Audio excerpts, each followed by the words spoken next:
Galnet News Digest, 11th of June 3305. We read the news so you don't have to. In this week's news, Kincaid on the rocks as Yamamoto spills the beans. Unchain, Unsettled by Patreus Heartland Purchase. Truckers haul their balls to the disco dance dust.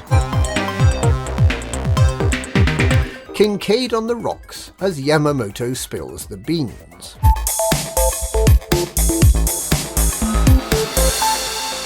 Alliance President Kincaid's position is looking increasingly untenable this week, following a breakthrough plea bargain in the Fazia Silva murder case.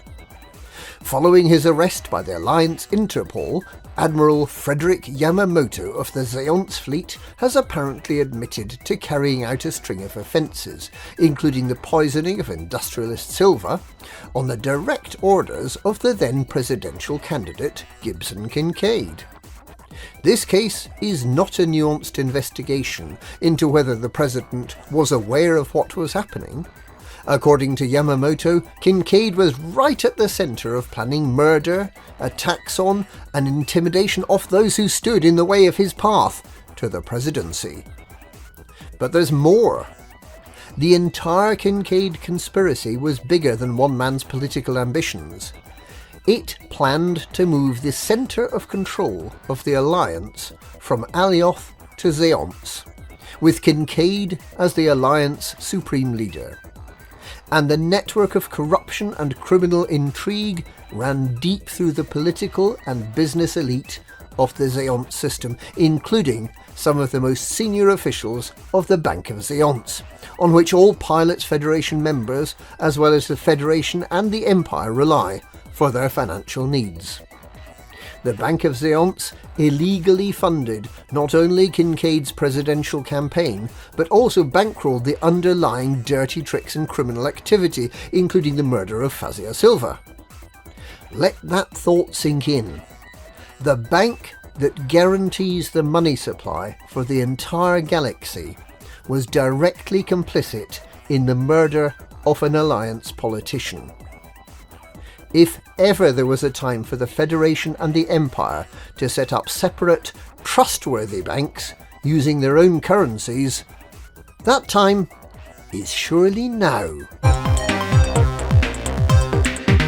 Unchain, Unsettled by Patreus Heartland Purchase.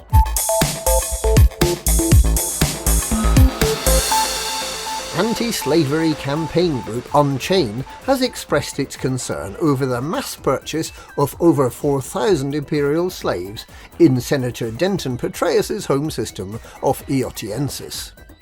The private purchase by Tilbury Construction is to provide labour to build a new water treatment plant serving Port Isabel. It's a highly unusual arrangement. Imperial servitude normally carries some dignity, and slaves are treated well. Bringing large numbers of slaves together for manual labour creates the conditions for potential ill treatment of the indentured labourers.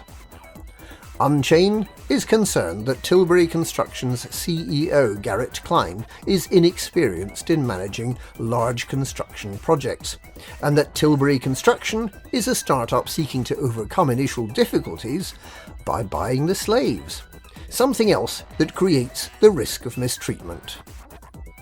Senator Patreus, who runs Eotiensis, and Princess Aisling Duval, who sponsors Unchain, were rumoured to be sweethearts back in 3301. If the present situation escalates, they could soon become less old flames and more heated opponents. Truckers haul their balls to the disco dance dust. The Hutton truckers and many of their friends and allies undertook last weekend to transport disco balls from Bento to the Gaywen system, home of the famous dance dust.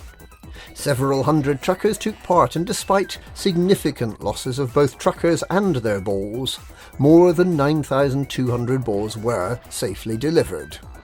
Top pirate of the night was Commander Alex S. North, who impressed all those he pirated by his gentlemanly conduct while helping them by lightening their load. The convoy was intended to encourage the organisers of next month's Lave Radio Network conference, LaveCon, to hold a disco, instead of the deathly dull book readings. Although in reality, this seems a forlorn hope. And that's this week's Galnet News. Galnet News, we read the news so you don't have to.